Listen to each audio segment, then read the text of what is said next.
What's going on? Wow, I'm really close to the camera. Let me back up a little bit. What's going on, everybody? Welcome to 34th episode, 35th, 34th, somewhere around there.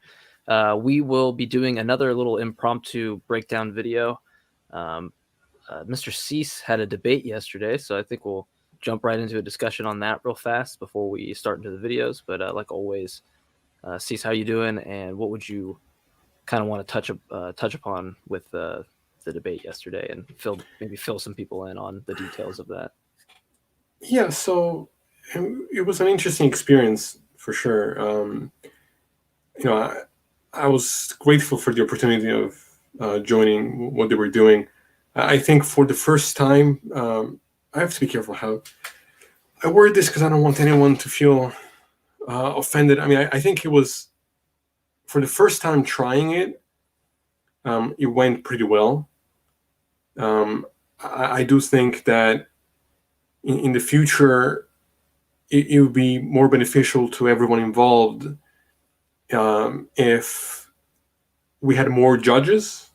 Usually the way that those things go, you'll have a panel of judges, and I understand that it's hard to find people that can all agree on the same time, and it's understandable that they ran into those problems. But to have one judge for the conversation or for the debate is a bit problematic. And again, no hate towards the person themselves. I mean, they seem like a really nice person, and I had no problem with anybody involved. But from what they were saying, they seem to not really be basing their decision off of the worksheet that you're supposed to use to judge the conversation. Rather, it was more based on personal bias towards what they particularly found more convincing on a personal level. I think they said something along the lines of, the comedian versus the trans person in me was a conflict. And in my mind, I'm going, well, none of that should be a play here.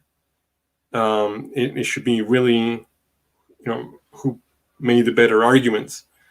Again, no hate towards anybody involved. It was just something fun to do. But yeah, I just and I definitely, I feel like I did well until the ending. Like I think my closing statement, which I think is what swayed the debate towards Jeff, who was my opponent, on his side, was that I lost a little bit of my place towards the end. And if I had kind of reinstated the fact that I was the one that brought external quotes and a study from Psychology Today, like I was the one that brought extra evidence for my position, that probably would have gotten me the win there. I shouldn't have had to do that. But at the same time, I need to be more aware of how I can put myself in the best possible situation to win, and I didn't do that. So it's a learning experience. I mean, I think that's what matters. It's not so much the outcome, although I'm a competitive person. I don't like to lose anything. You're muted, by the way, Mike. I don't know why I do that to myself every episode. It wouldn't be Axioms on Trial if I don't start out by messing up. Yeah, so it sounds like you're happy with the performance you had, but maybe not happy with the fact that somebody had admitted to you that they had some bias or something there, which we all do to some degree. But yeah, I mean, sure. I can see how that stings in some ways. Hard for again, no hate towards anybody involved. Yeah, I know you're just you're just speaking how you feel about that. That's fine. Yeah, so if anyone didn't see it, you can go back and watch. I only got to see about half of it, so I haven't got to see the full thing. But if you go back on Tart's page with the UWC, is that what it was called? I think it was something like that. Yeah. So just the last few videos, you can go watch Cease's debate, as well as I believe who else was in that debate? T-Jump, Godless Engineer, Jeff, and some other people. I'm losing some names, but I mean, I did feel slightly better when Jeff messaged me privately after and said, "Dude, I thought you totally won that," and he actually convinced me that my position was wrong. So That's I funny. felt better. I felt better when he said that. But that's a problem that could be easily fixed. It's just a matter of finding a panel of judges. Mm-hmm. Nothing should ever be judged by one person, no matter what it is. And but it wasn't like it was like a super like official thing. It was more like people just having a good time. I think if it was like, I guess, let me put it this way: if I had to put my own money going into it, like if I had to pay Yeah, to sure, join, sure. Yeah. that would be different. There would be like, okay, well, then this needs to be, ironed out a little bit. But it was their first time trying it, so it's understandable. Yeah, That it was a unique concept. I think that it was, and like I said, I only got to see half of yours, part of some other ones, but I think from what I saw, it seemed that it was a thing that should be done again. I don't see. Yeah, and I'm sure, they'll do a better job every time they do it. I mean, that's with any of us and with any of what we're doing, right? Like, we Sure, start off, we make mistakes, we learn how to improve, and that's all that really matters, is that you learn from. Well, it was a long thing, so major props for that. That's I don't know if I could have the ability to do all So that. that was the other thought I had was, one, I think that for the later rounds, we should, they should pick a list of topics ahead of time, Mm-hmm. and then randomly assign who's doing what, and then maybe in the final we get to choose what topic to argue for, because to not know what you're debating until a little bit earlier, I think it's too. You don't have enough time to prepare It's too spicy accurately for you. Well, it just you're not going to get the best performance out of people doing it that way, and also people are going to, again, I understand it's difficult to find people who are going to be willing to put in the time and all agree on the same day, but to do it all in one day, I think is really problematic, because people, by the time you get to the final, we're all psychotic, like we can't think anymore, Yeah. Sure. Yeah. Scheduling probably is much easier to do on a single day, than spread out. Yeah, right. So, and I understand that. I mean, that's one of those but things where it's one of those things you got to do within the confines of what you got, and so 100%. Right. But I think that was a great idea, and from what I saw, it seemed to be executed well. Like I said, I didn't even get to see all of yours, but Sure. but I'll have to go back and watch that. I think for the first time, I think it went really well, actually. So. Yeah, well, I sound like a really bad co-host for not supporting you fully, but we do this. No, like, I called you after Taki, then you were like, "Oh, that was today," and I was just like, "Yeah." But it's like we have this thing where it's like, dude, it's there forever. So I know you'll go watch it, and it's never an issue. Yeah. But also, yeah, I think. Sorry, but when you were doing Talkeeden, what time was that at? It's like 2:00. I honestly, I was probably still asleep. Yeah, no, I understand. I had to. I had to set like 20 alarms to make sure I would wake up. So trust me, I'm a night owl. There. So. No blame there. All right, so we'll transition in onto the actual topic today. Might go through a few videos because it seems that this one's relatively short, and we don't vet videos usually when we do them, just for kind of the fun part of it. It's just kind of like topic. I'll skim through it just to see if there's presenting arguments or things like that, and then I'll leave it at that. Won't do it. So hopefully this is a good one. And I would say for the most part, I'm hoping that the end of it, there's some evidence provided. Like the last video we had, it was just referencing the book every time, which didn't really provide me evidence for the faith. But anyway, shall we start it? Yeah. All right. So if you're not familiar, this is Capturing Christianity, and I actually really dig his channel. He's got a lot of good conversations on there. So I have nothing towards the channel or anything like that, obviously, but I'm curious on his rebuttals to these types of things. So here's the first argument. There's no evidence. We start. Oh, did it start randomly? Start this series off with a little bit of irony. What evidence does Hammett give that there's no evidence? Let me see. Oh, let's see if it started at the beginning. Sorry, guys.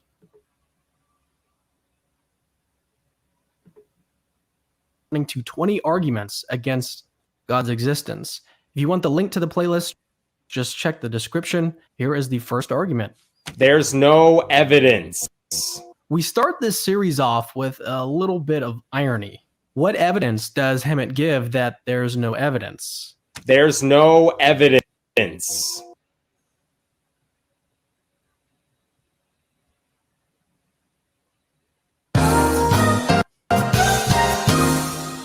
Saying All right, let's jot that down real fast. It's important to me because he says he's basically just saying that there's no evidence and he doesn't support that with evidence. I'm wondering if by the end of this that we have a similar conundrum on his side. there's no evidence is not the same thing as showing there's no evidence.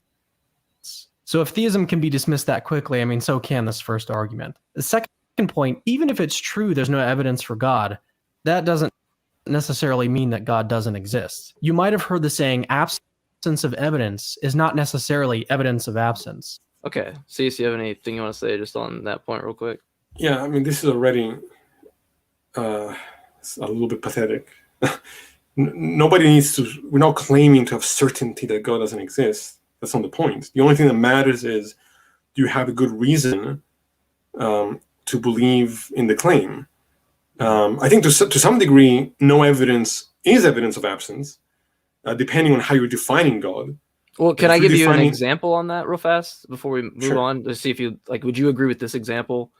Like, so if you looked at like a bomb squad, for example, and they have to go into a room and detect whether or not there's a bomb in the room before they can allow people back into the building to make sure it's safe, right? If they go in, what's going to be the criterion of the evidence that there's no bomb, right? The Right. fact that there's an absence of evidence. That's all they have Yeah. to go off of. So in a lot of cases, the absence of the evidence, right? Like you're not going to find, well, we've determined no bomb. It's going to be the fact that there's an absence of evidence for the bomb, right? You're going to use that as evidence for its absence. And so in a lot of cases, Yeah. that is the case that we go off of. Now I would agree, like you get into a black swan fallacy or something like that if you just say, therefore it doesn't exist. But the problem is that if there is an absence of evidence for your claim, then there's no good reason for me to accept it, right?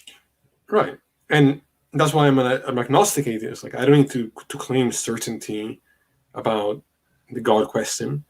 Like, provide me with actual evidence, with a reasonable argument, and you'll convince me. But until you can do that, I don't need to disprove. This is the thing that these people never understand. The burden of proof is on them making the absolute claim. I can be open to whatever is true. You just need to provide good reasons to believe in that thing. Mm-hmm. So I don't need to disprove God to be an atheist. If you don't have a good argument or good evidence, that's all. That's all. Yeah, I would agree. All right. So before we found evidence for the Big Bang, for example, that didn't mean that the Big Bang didn't happen. The fact that we lack evidence really only means that we lack evidence. That's all it means. So in other words, even if it's true that there's no evidence for God, and I'll talk about that in a moment, it doesn't necessarily follow that we have some kind of argument against God's existence. But the real issue here, and this is my third point, is that there's plenty of evidence for God. I mean, we don't even have to call it real evidence. Sorry, guys. I don't know what happened. It should fix itself now. We can call it candidate evidence. By candidate evidence, I mean data and phenomena that professional philosophers have argued counts in favor of God's existence. I'll repeat that. By candidate evidence, I mean data and phenomena that professionals have argued counts in favor of. Okay, so I'm not sure. Like, to me, it sounds like where he's going is to say somebody's abductive assessment or deductive assessment, whether sound or not, is used as evidence for the claim that they're making, right? So I'm going to assume he's going to provide some of that in some way, but like, let's say he provides let's say he provides some like philosophical paper or something, something in academia to say that, this is used for that. I mean, Cease, would you consider that evidence for the proposition that they're going about, that they have produced some paper? Because I'm trying to understand how that's candidate evidence. The only I don't know what he means by that. The only thing that matters is the content of the argument. Of course, people have claimed that there is evidence. They've tried to provide arguments for why God exists. Mhm. I would say that they've all failed horrendously. So I don't know what he means by this. He needs to provide, he mentioned the Big Bang. He needs to provide the type of evidence that we use to believe in the Big Bang. Sure. For this to matter in this context. So let's see if he can provide that, or if it's all talk. Of God's existence. So this would rule out any kind of like banana argument you might have heard from your pastor or your friend. Oh, No, the arguments that I'm talking about as candidates are those that have been submitted by professionals in cosmology and in physics and philosophy, and they've submitted these to journals for peer review. So here's just a couple examples of the type of candidate evidence I'm talking about. The first one is the universe itself. There's got to be some reason why our universe has billions of. Okay, so he did exactly that. He presented something on the Phil papers by I can never say his last name, Josh Rasmussen, who I actually really enjoy. I actually like his stuff. He's probably actually my favorite theist philosopher. So that's I think a good example to show. I'll let him continue, but I'm just wondering how that that's evidence for the fact. Like that to me, that's just on the face of it. It sounds like an abductive fallacy to say, like, when I look at what's most likely to be the case and present an academic paper about it, that somehow my conclusion necessarily follows. Like, I'll treat it as if it's a deductive argument, right, where the conclusion will follow. But you don't have that's like literally what the abductive fallacy would be to commit, is to say that you would treat it in such a manner. So I'm wondering, like, how that's treated as evidence. But like I said, I'll let him continue on that. But anything you wanted to say? Sorry. No, I just want to see what it. No, I just want to see what it is that he's getting at here, because I'm trigger happy. I'm sorry. Galaxies instead of billions of slimy triangles. And you can't actually use the universe itself to explain this. That'd be like explaining the existence of a chicken in terms of the chicken. I mean, that's circular. So the question we face then is, well, what type of thing could create the entire universe? Okay, I gotta stop there. God. Sorry. When he says the universe, like, you couldn't, like, I presume he's going, like, you couldn't, from a foundationalist standpoint, like, use anything in that realm, or maybe say like a singularity that gives way to all contingent things, that is the universe that we know it today. From that point, it's like you couldn't use that as the argument. For me, it's like, well, that's exactly what foundationalism is to say at the bottom level you have this thing that's just necessarily a brute fact, right? So like, if it's right? So if it's S and we represent that with S, like, you couldn't go, well, what explains S, and then appeal to R to explain to S, right? That would defeat exactly what you mean by this brute necessity. It's to say that there is not an explanation. There is no R to appeal to at that point, right? That's what it necessarily entails. But to slide God there as a middleman, I'm not certain how that's the issue. That's what I wanted to just pop off there. But if you want to go ahead. Yeah, I'll just add, to just say God did it explains nothing. It's just a statement. We need access to ontology to claim that things couldn't be the way they are without some mind. I'll post this comment real quick.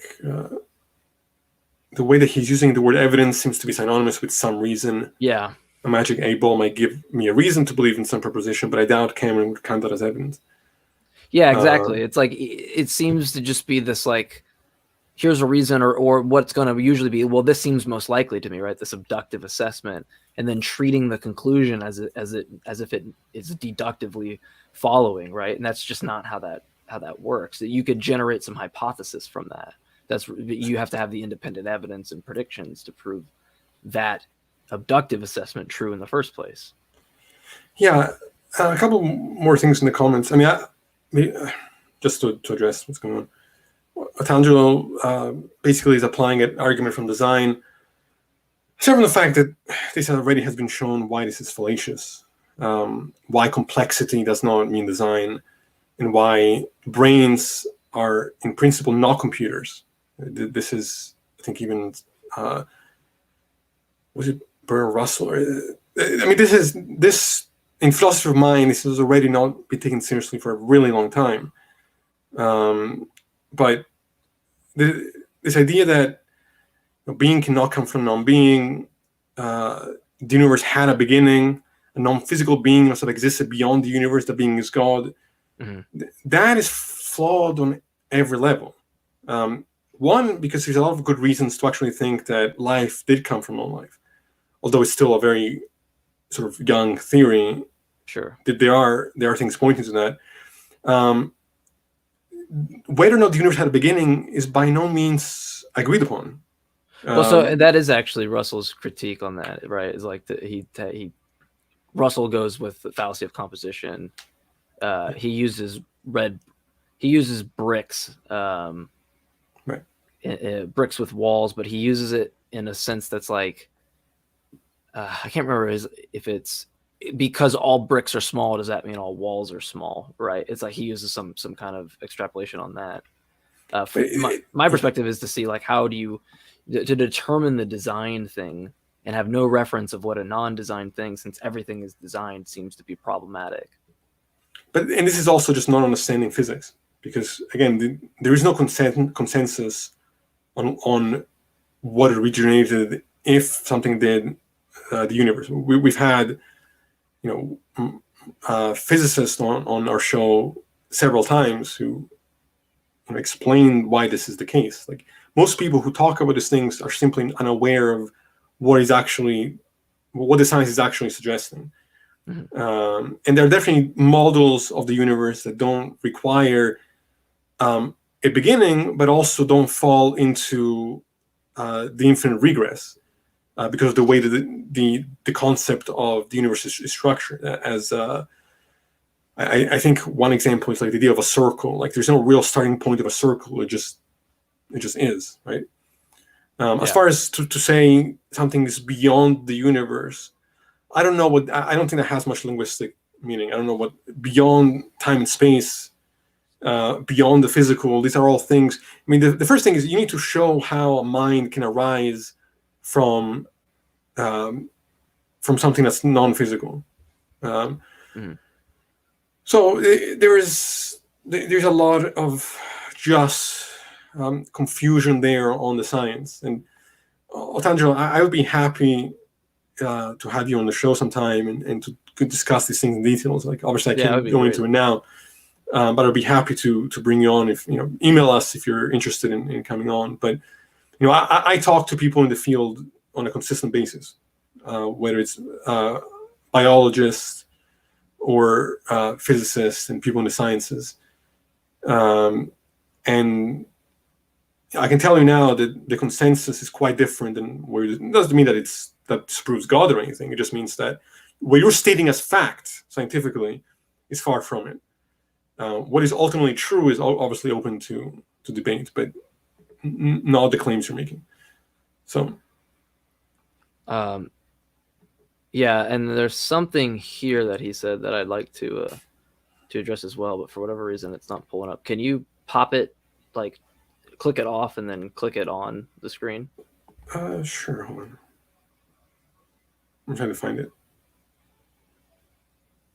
Yeah. And then put it back on. Is that it? Yeah, now I can see it. So he goes into, let's see, let me read it. The simplest free living bacteria, I can't even say that, Pelagibacter ubiqui. Yeah, I'm not good with my names yet. I'll get there through my education. In around X amount of base pairs, the chance to get there randomly is. So the issue with this is like comparing this to the actual. The issue there is actually comparing it to that modern day bacterium.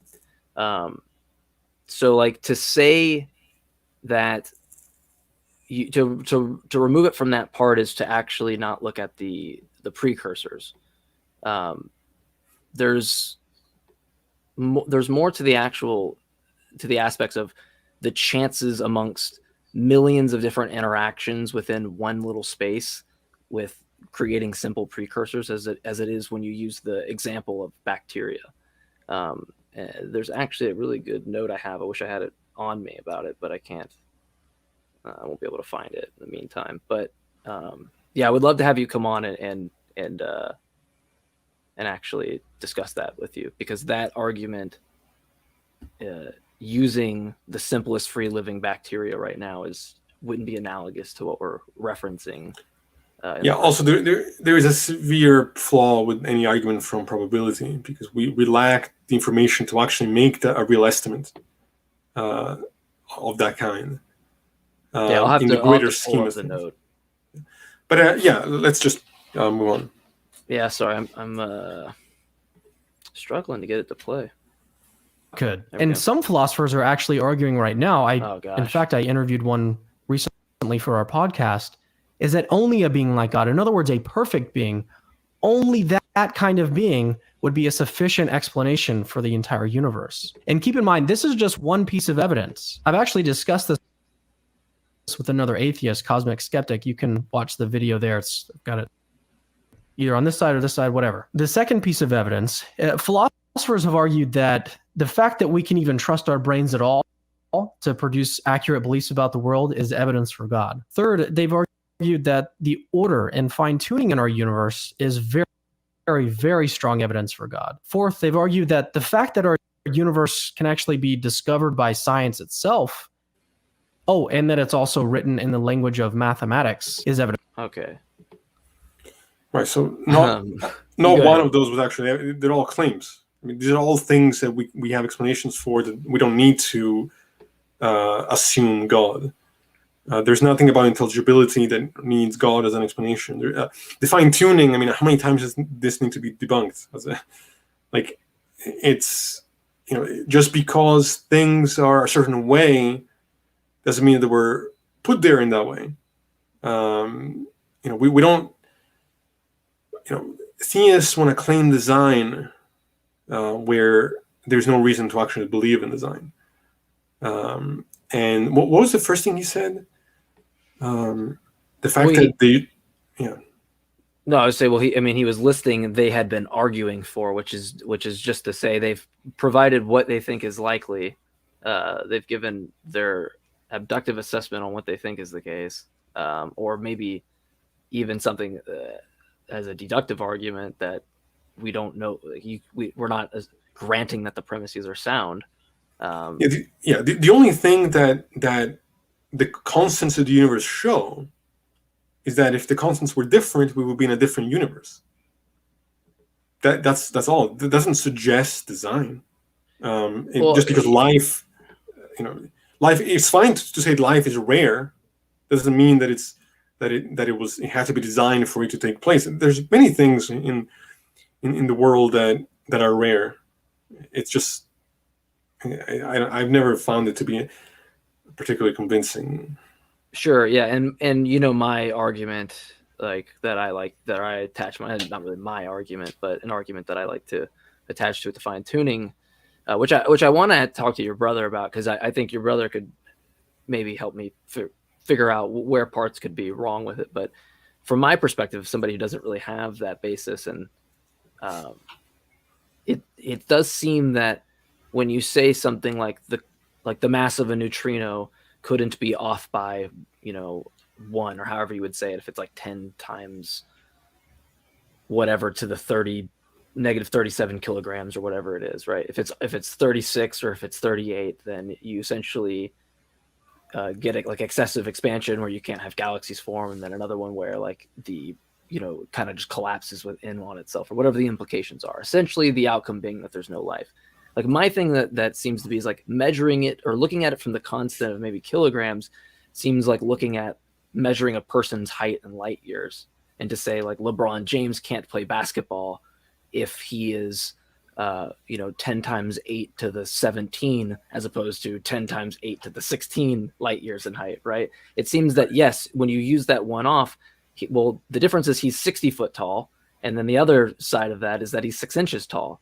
But if you actually measured him in inches, like 8 inches, and you said, well, let's say if he's 5%, difference on his height there, he'd probably still be one of the best, right, in the NBA. Right. And similarly, 5% fluctuation in a more proper constant than kilograms for a mass of neutrino seems that maybe 5% of that actually gives you a fluctuation where the constants don't drastically change in some way. That could be due to some ignorance of my understanding, but it seems to be that the way you measure that seems to be that it has to be more precise.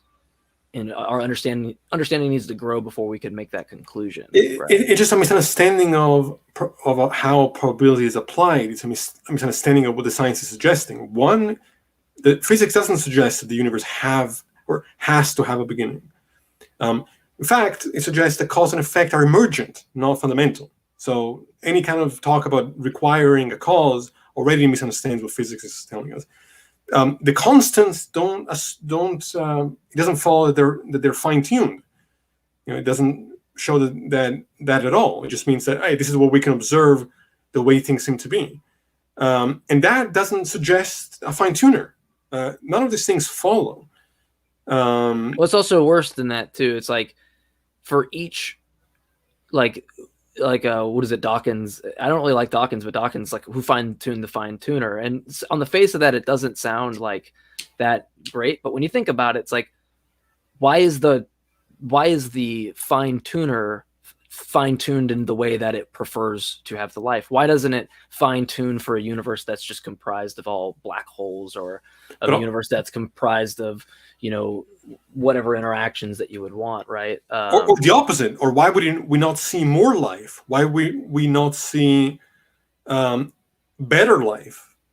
Aside from, I'm sure he'll get to the morality part at some point, which is, I think, the most pathetic approach. Let's see where he goes with this. So far he just made claims. He hasn't provided any evidence. He just said so and so have said these things without actually going into anything. So, okay.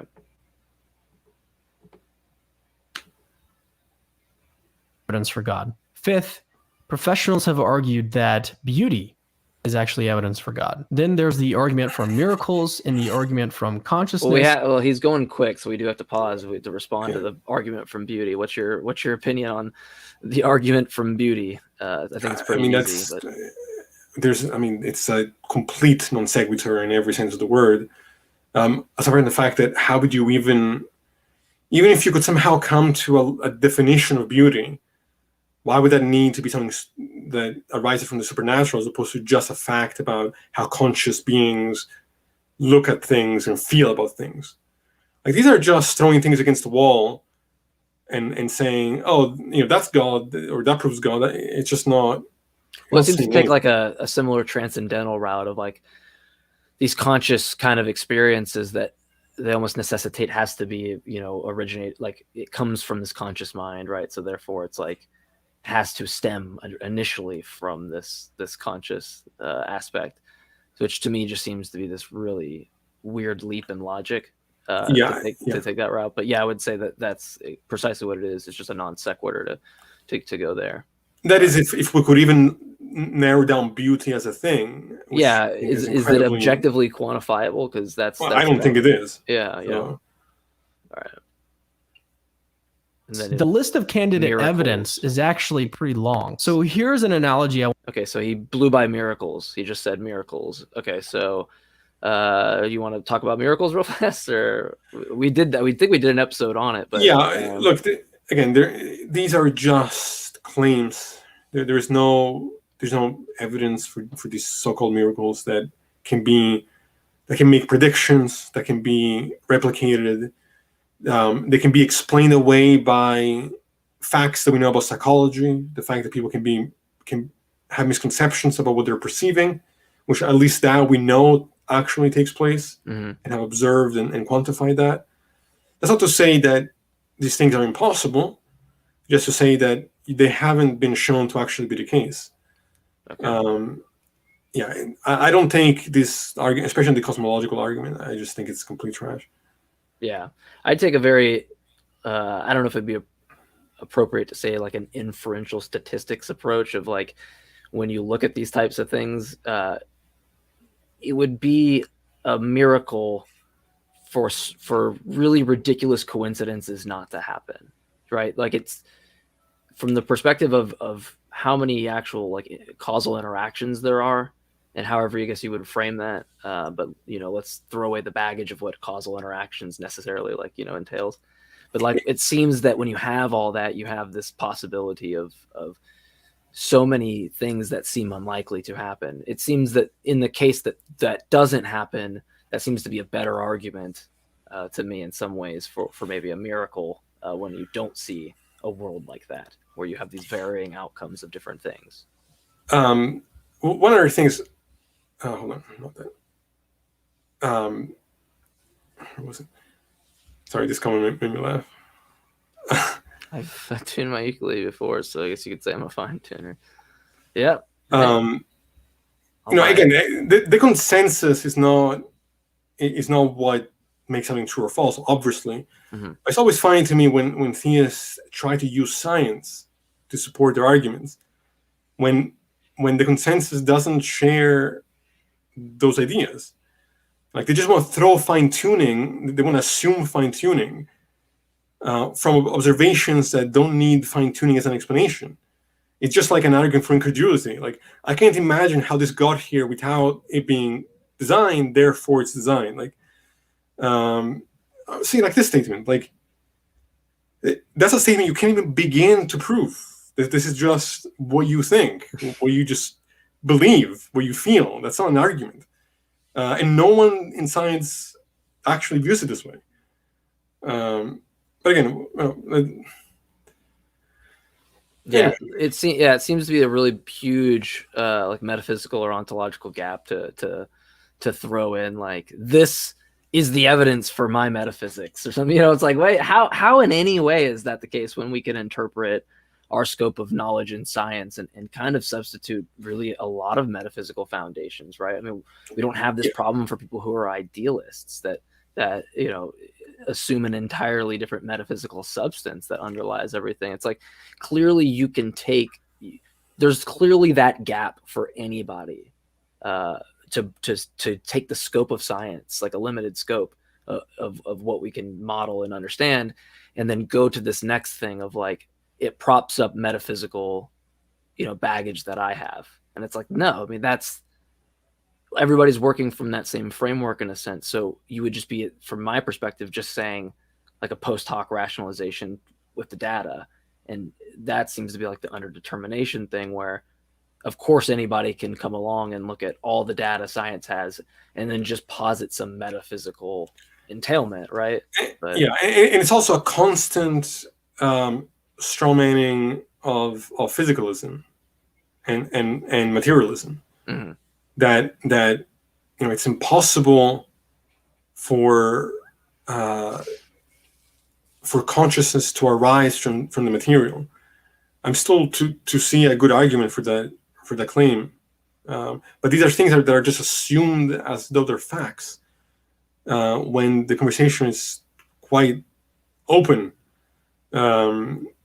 Yeah, these are just arguments from ignorance and bias. Yeah. But all right. So hopefully it doesn't whiz by him really fastly. Sorry. I want you to think about, wouldn't it be kind of silly if I was making a video, 20 arguments against evolution, and started out by saying, well, there's just no evidence? Like, would anyone take me seriously, or would any serious person take me seriously? I doubt it. What you'd have to do, like any honest human being would, is deal with the best evidence for that position. So here's my fourth and last point. The entire case for Christianity is not built on like one little tiny piece of evidence, but it's actually a convergence of many different types of evidence, like in metaphysics and ethics and cosmology and physics and so on. And basically the idea is that all of these evidences point in one direction. As homicide detective J. Warner Wallace notes, quote, most of my cases have relied on the cumulative nature of evidential inferences. Yeah, you could replace this with a conspiracy theorist. No, I'm sorry. Just go ahead. No, but God, it just the reality is that the majority of people in academia tend to be, whether it's in science or less in philosophy, but in philosophy as well. These are not the opinions that. There's, I don't think how to say this. Um, if you understand science the way I think it should be understood, it doesn't point to any of these metaphysical assumptions.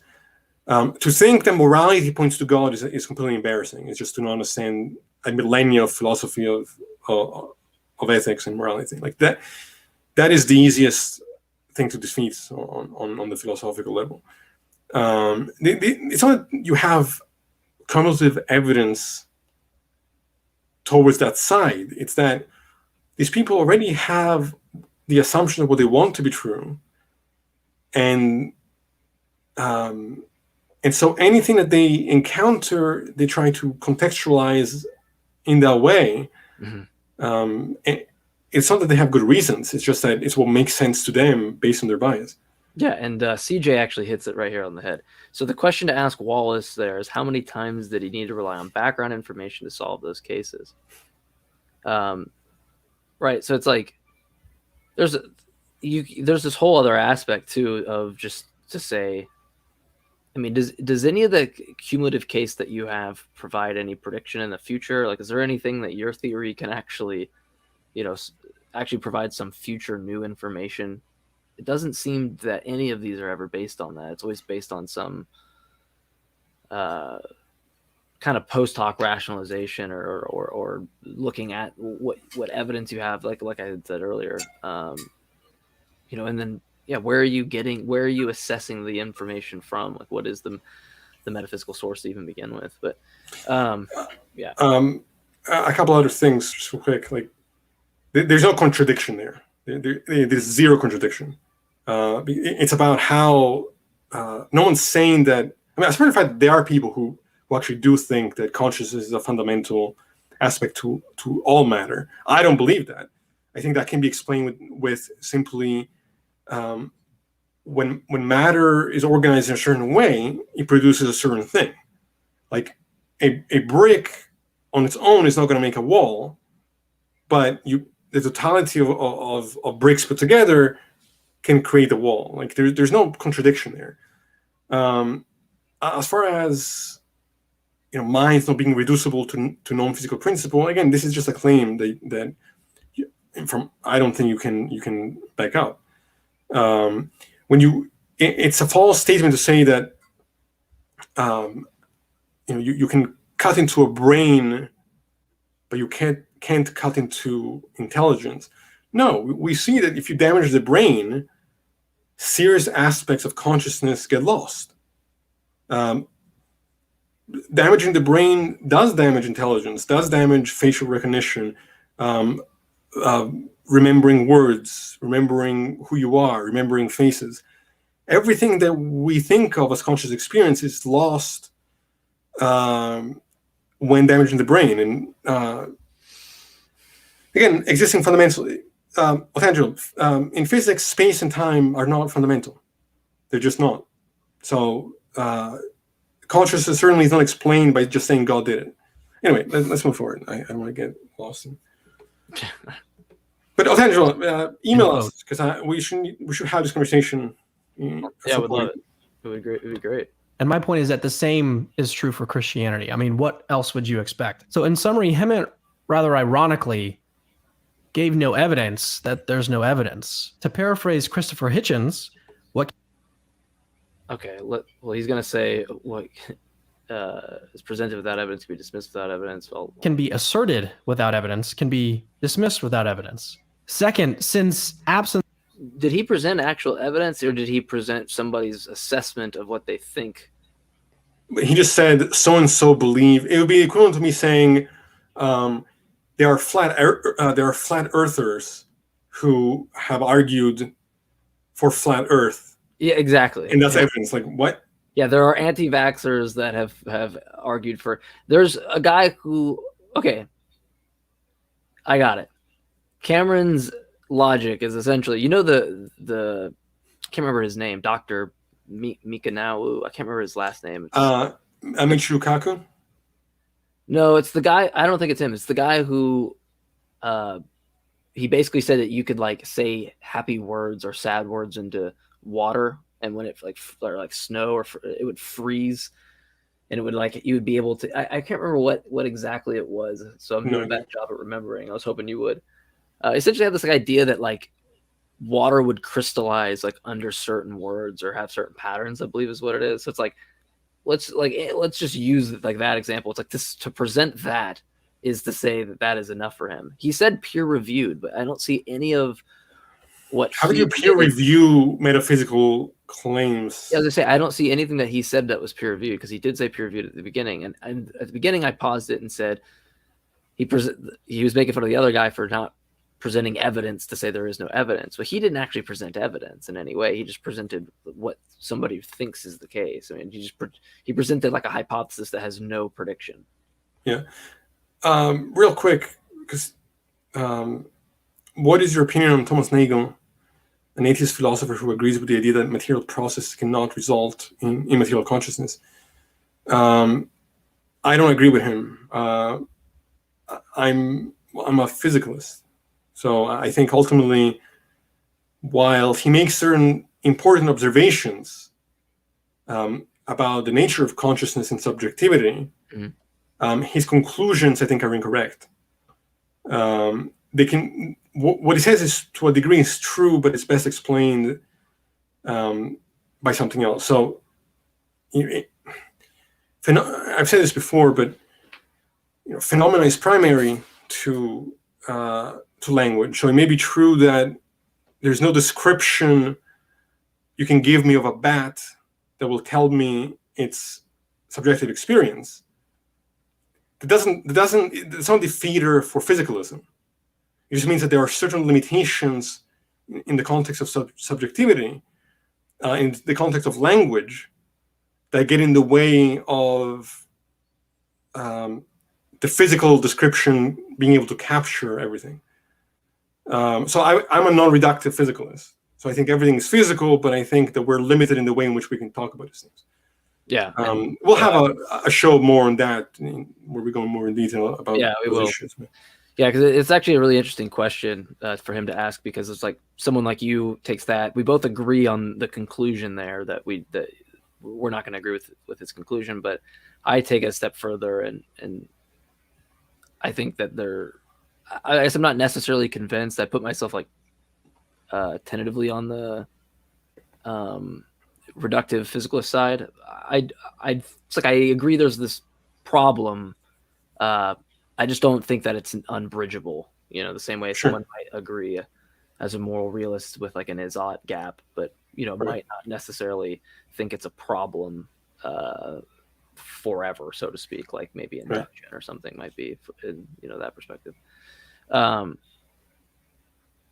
anyway, this is a good question. Let's go back. I think this is towards the end of this one.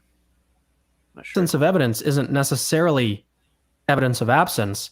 This isn't necessarily an argument against God's existence. Third, it's actually dishonest to say there's no evidence for God without at least ruling out some of the candidate evidence. And fourth, a cumulative case for Christianity can still be built even if each individual piece of... It's just, so it bothers me he calls it candidate evidence, because there's nothing that says it's candidate evidence because of your abductive assessment. Like, you necessarily, when you make an assessment like that, or even deductive, like I could switch around God for like naturalism or a non-thinking cause, and we both have done nothing to demonstrate the soundness of the premise, except for that you violate a principle of parsimony to add an extra entity or add extra things, right? Like when we look at our properties or our qualities, even in that perspective, it's like I can just rival every one of what you call candidate evidence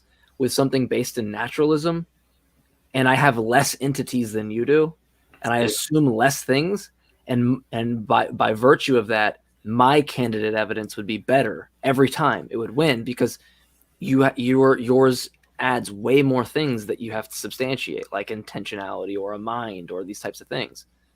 And also this thing that says cumulative evidence, it's not one thing, but it's the accumulation of all of it.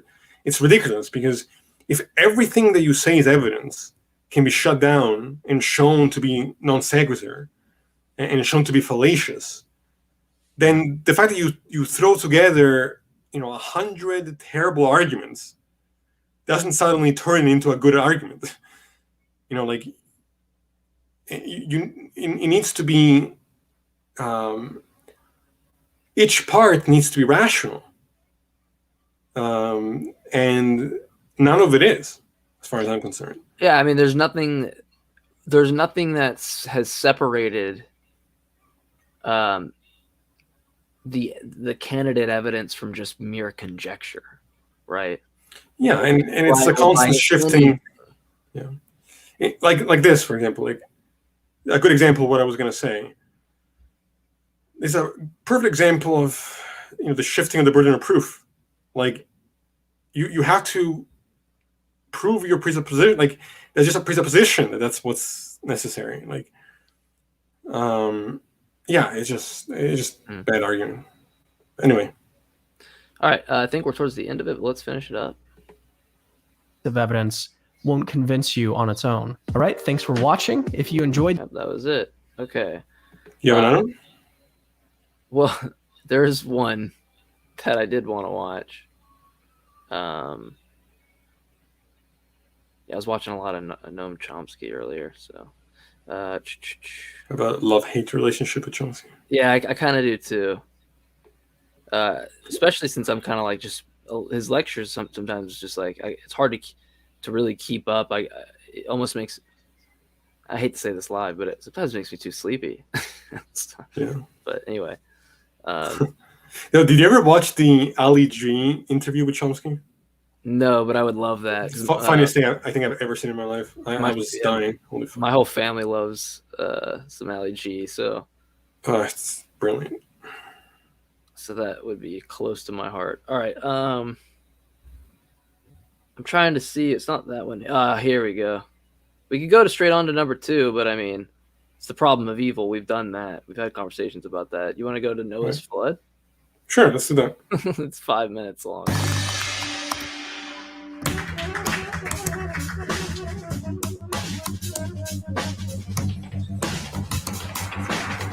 All right.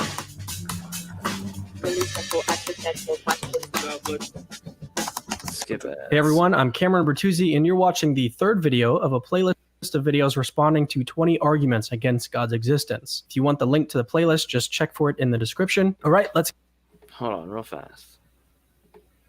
Yeah, atheists have the burden of proof if they say that God doesn't exist. And Tangelo, I don't think the Christian God that you believe in exists. So I do bear that burden of proof, and I think I have a better job proving that than you do proving yours exists. So if you want to have a conversation on that as well, email us, man. I would love to talk about it. Let's get into the third argument. Drowning just about everything alive, not a sign of love. So we're already 3 videos. So by the way, I'm just gonna point out, I'm not familiar with that guy's videos. Yeah, I don't know. We didn't vet a lot of this, so we didn't know it was him responding to that.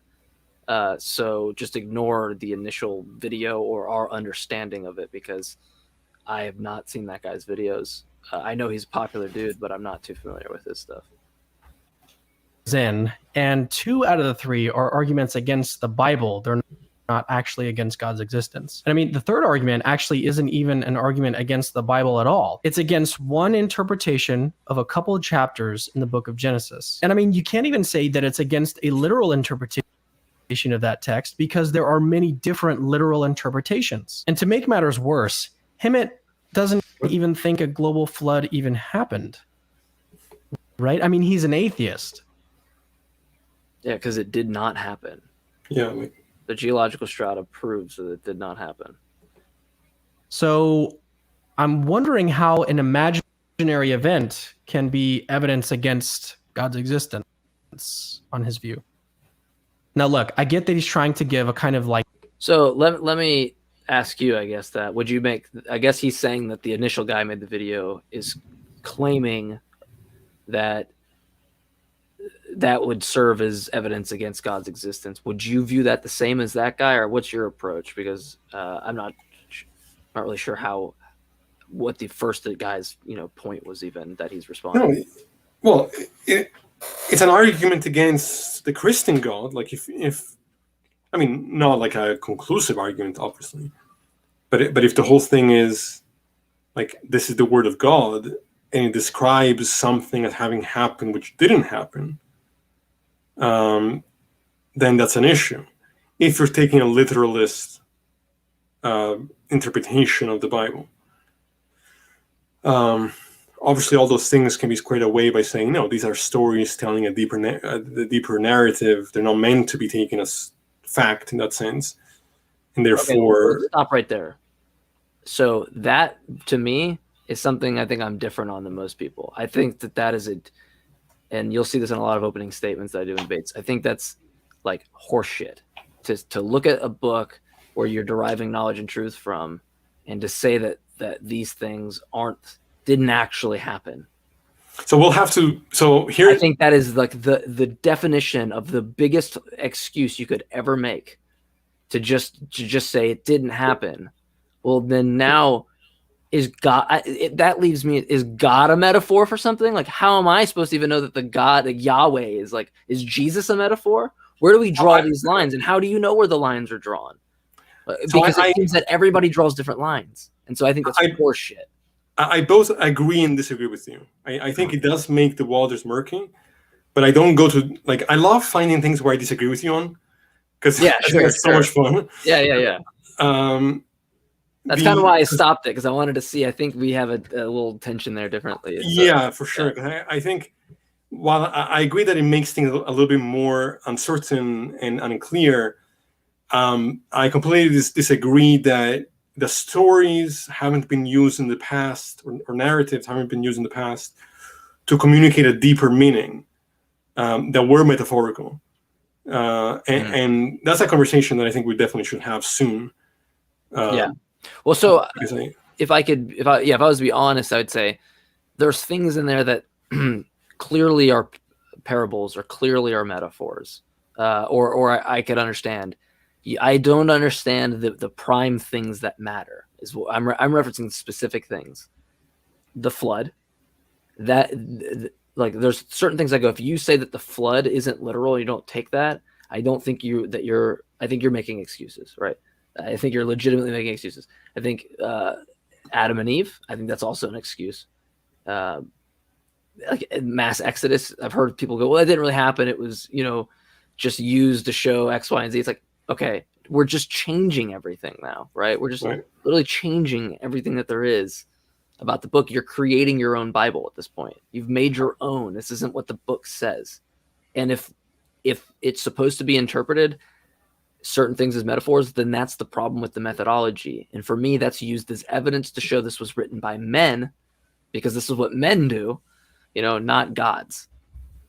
Because we don't have any evidence to say what a god would write. We have everything to indicate if it looks like a duck's, quacks like a duck, it's probably a duck.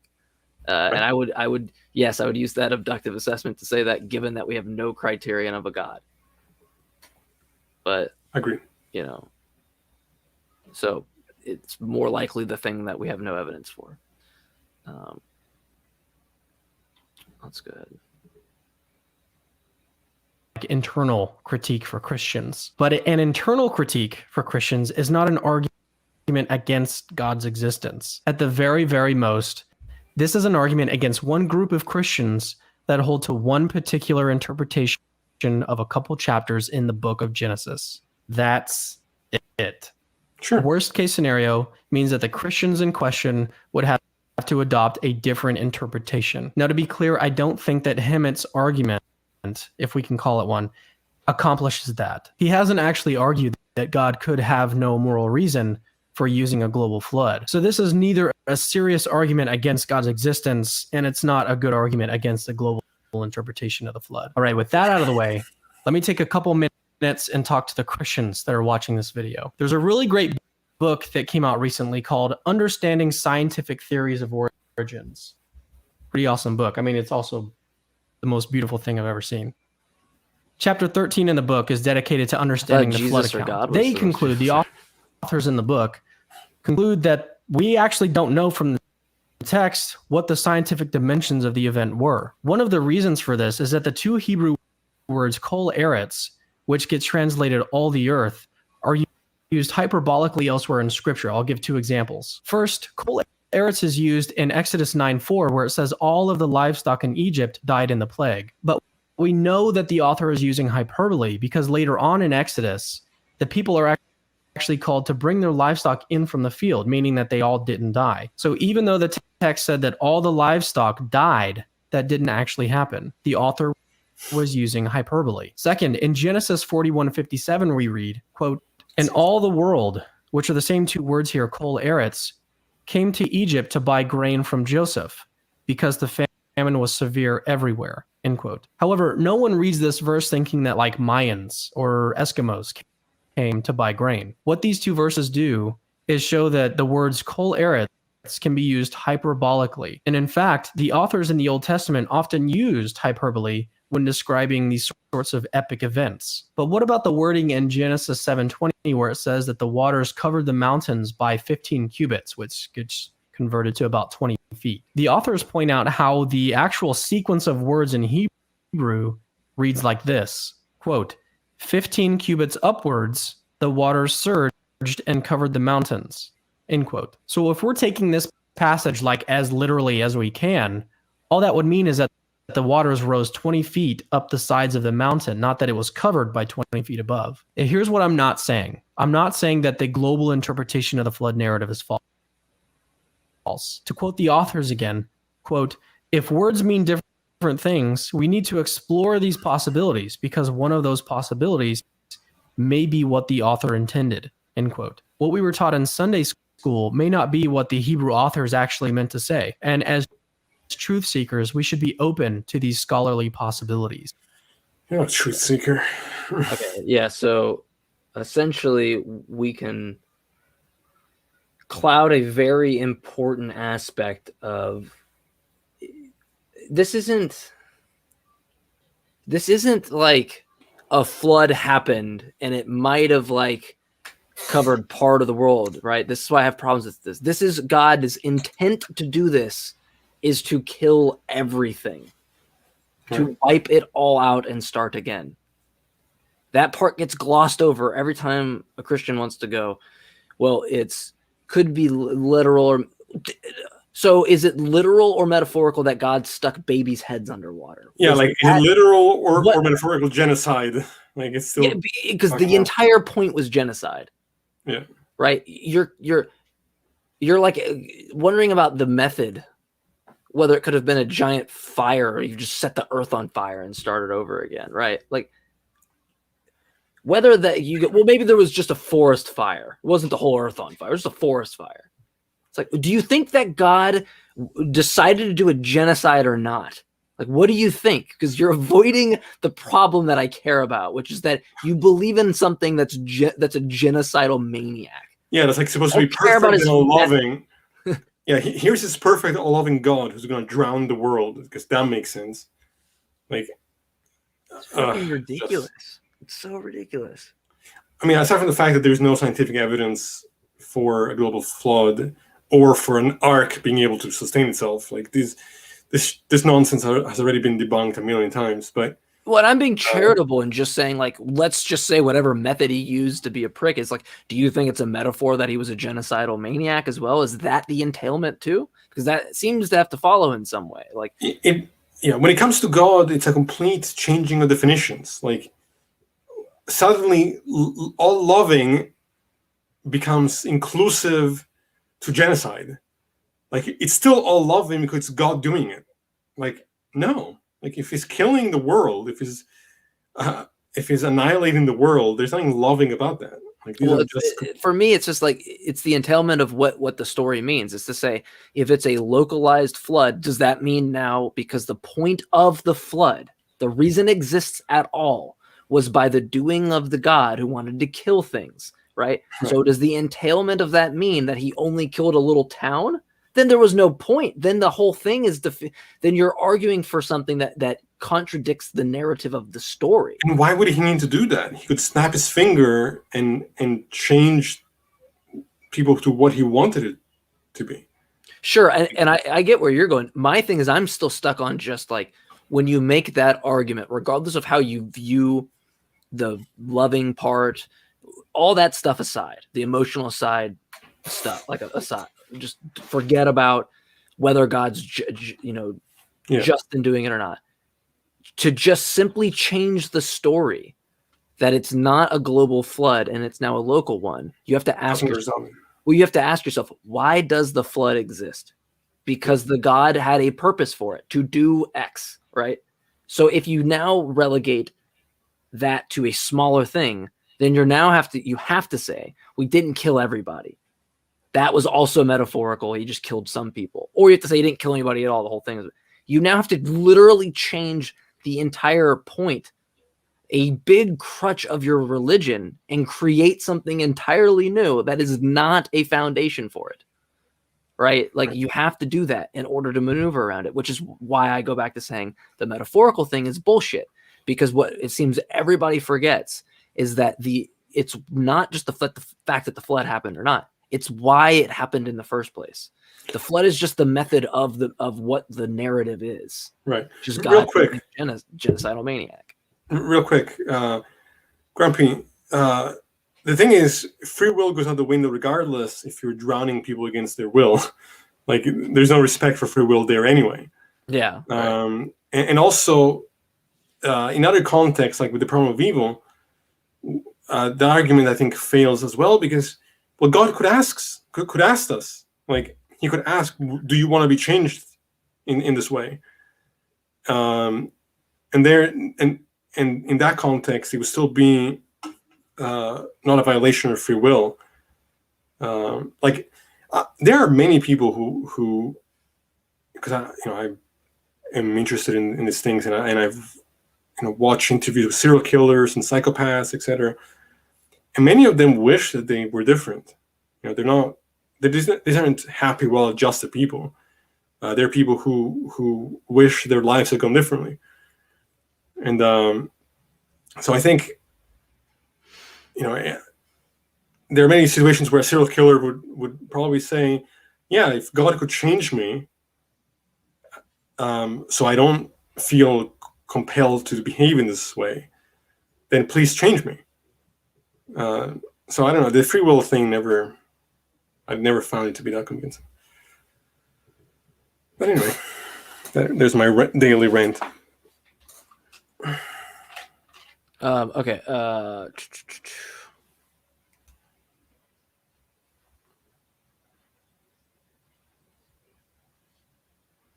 Appreciate the modus tollens there, CJ. I didn't see that until I scrolled up.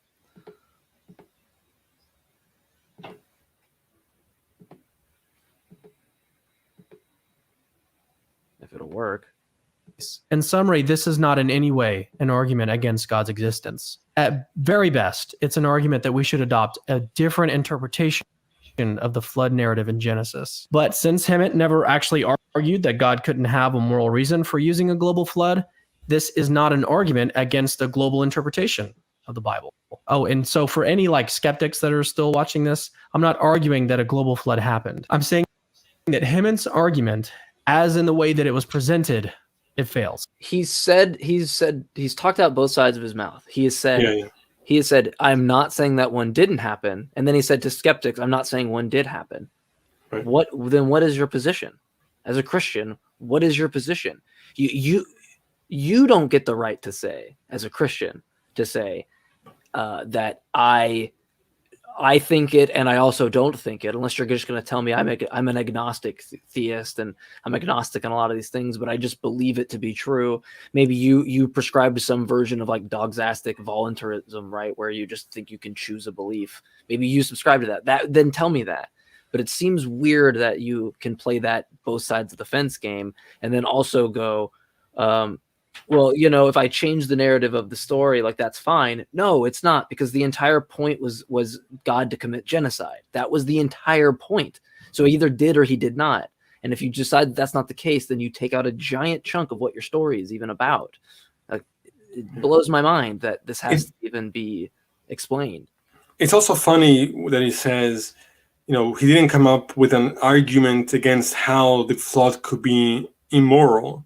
It's no, again, the burden of proof is on you to somehow argue that genocide is moral, because that goes against any kind of definition of what we consider morality to be.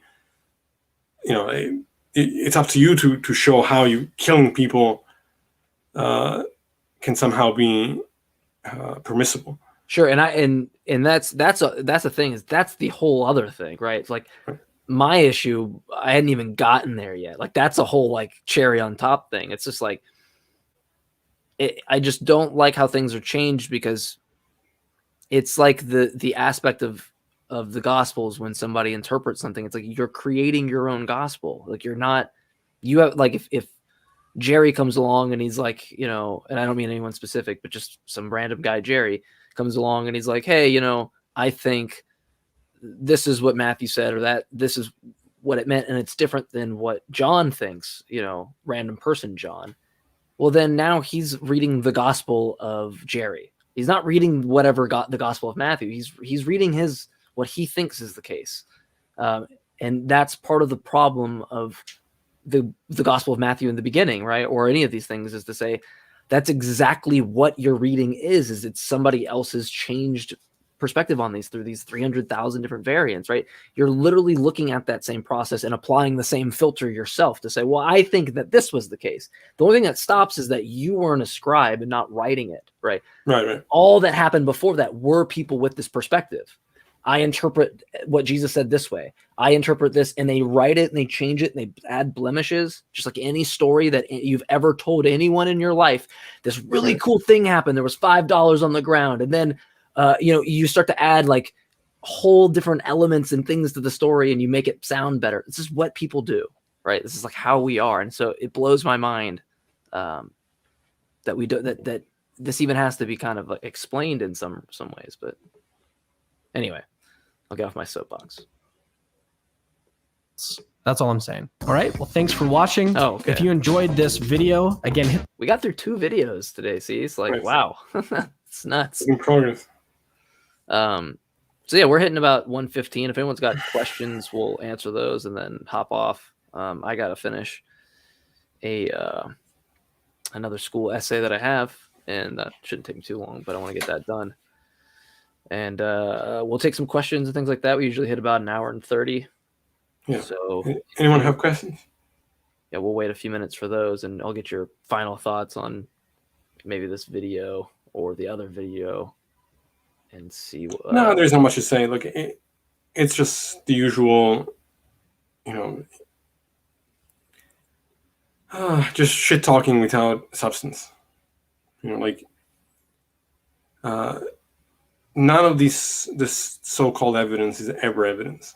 It just fallacious argument after fallacious argument, and it just is what it is. Like, there's not much to say, honestly. Mm-hmm. Yeah. There was something that someone said at the beginning that I want to look at. Let's see. There we go. How can you account for rationality? So for me, this is like There's nothing worse than presuppers. Yeah, I was like, this is the precept type of perspective of like, how do you have the intelligibility for things? So necessarily, like the way I look at truth, and that is to actually map onto what the objective things are, right, independent of us, and to map that out precisely. I think we're kind of blocked off from that in a lot of ways, but that doesn't get you the ability to not make progress or provide results, because it necessarily comes after the fact. You're going to start with existence of an experience and derive these types of things after the fact. You don't need any logic to, or an understanding of logic to, like a 2-year-old, right? Doesn't need any perception of non-contradiction, excluded middle, or identity in taking a cookie out of the cookie jar or something, right? These things just describe that after the fact. And so to have rationality is to assess those things, your experience, after the fact, and to formulate it in some way with language and things like that. So you're essentially trying to create and formulate rationality based on the experience, as opposed to the actual objective thing at which we have shared experience on. That would be I mean, it's not rocket science. Like, there's no reason to assume that rationality needs God for it to exist. We exist in the world. The world operates a certain way. We derive certain types of patterns. We have a certain type of thinking in relation to our reality, and then we construct languages to try to make sense of the reality that we are part of. So I use the cogito, which is the I think therefore I am, as a foundation for my existence in the world. And then I use languages and the tools of logic to try to make sense of the world. So no metaphysical assumption of God is necessary for any of that process. Here's one question. Mike, have you eaten today? Yeah, I had Mexican. Sweet. It was pretty good. What's up, James? And then I did know you're in school. You're studying. Yeah. So yeah, I'm finishing up programming, and with the goal to do a master's program in biology, computational biology, since that was my initial studies in school before I had switched to computer programming and then dropped out. So I'm kind of bridging two things that I had formal education in but didn't finish, and then I'm finishing one of them and then going to try to pursue a master's, hopefully at Georgia Tech. But we'll figure it out. So we're getting close. Not as close as I'd like to be, but we're getting there. Yeah. I'll put it this way: I got my GPA up to a 3.6, so I'm on track. Right. But I'll just throw that out there. I'll brag about that. But anyway, to your knowledge, are there people who were convinced by bad arguments in the past but not recognize how bad they are? Yeah, I know a lot of people that were religious for many years of their life, and then came out of that, once facing, scientific discovery and better arguments and better research, and then came the realization that these prior beliefs were actually really problematic. So yeah, I know quite a few people that are like that. I didn't even see I didn't see their questions. Well, I don't drink alcohol, but I would definitely be up to hanging out, getting, I'll drink a beer for Cease. Like, yeah, you can drink a beer for me. I'll not drink a huge Coke. on drinking, but I will drink. Like, I have my moments where I'll be like, yeah, I want to drink, but it's very selective, or it's social. Yeah, I'm I think 31 now, but to be 32, never have I had a drink yet. So, but when I turned 22, I started drinking a lot of beer, and then I found very quickly that my stomach just, not that I get sick, but I just get like bloated, and so I was just never worked out for my body, One of my favorite memories from college was going out to the bars at night with some of my classmates and talking about philosophy till like 2 a.m. while they go drunk. Yeah, and that's the thing, man. Like, I love having like a whiskey. Like, usually if I do a debate, I'll have a whiskey in hand or something to drink on. But yeah, I would love, Dragons, to grab a beer with you. I'm out near Atlanta. So, what are my favorite beverages? Let me think. I'm a little bit boring. I love Coke, juice. Drink a lot of juice, tea, orange juice. What's grapefruit juice, which a lot of people hate, but I got love. A lot of sugar in you.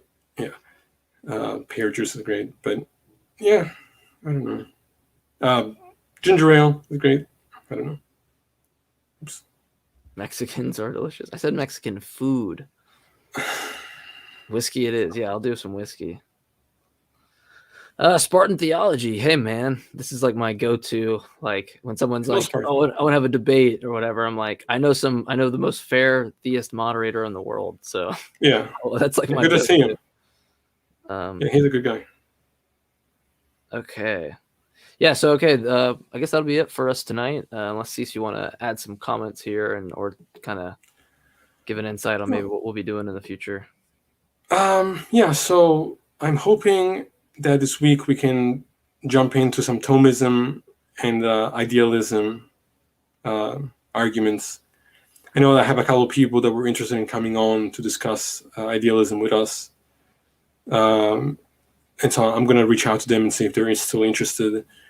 I'm hoping, Mike, hopefully in the next couple of weeks, that video will be ready. Yes, sir. It's got to be. We were running out of episodes before it's time. Yeah, so that like 40. So okay, so that will be coming out before episode 40. Was that the goal? I forget. It's going to either have to be like, we can't do our 41st episode without releasing it. Let's put it that way. Okay, cool. But yeah, so we'll be coming out with more content in the next few days. So yep. Thanks everyone for tuning in. April 3rd, I got a debate with Trent. Finally. Yes. Finally, he's putting his money where his mouth is. And so if you guys don't know who that is, he goes by Pointless Thorns and social media and writes some articles and things like that. But it'll be a good debate on Buck Rogers' channel. I got to get the details on that, but I'll keep you updated and post little notes. Shout out to Connor for getting that. Yeah. Allowing this, because that guy was. I'm not even going to say anything. Yeah. And hopefully we'll have him and Buck on to do like a duo debate. It's what we've been at. That would be a dream come true for me. And I think after talking to them, it seems to be in good standing to maybe have that happen on the channel or his channel or something like that if they're willing. So, all right. Well, yeah, guys, much love. Kat asks what night. I'm not sure. Oh, for me, April 3rd at 6 Central, so it'll be 7 p.m. Eastern. Gotcha. Depending on where you're at there. All right, guys. Well, much love. Yeah, thank you for tuning in, as always. Yep. Peace out.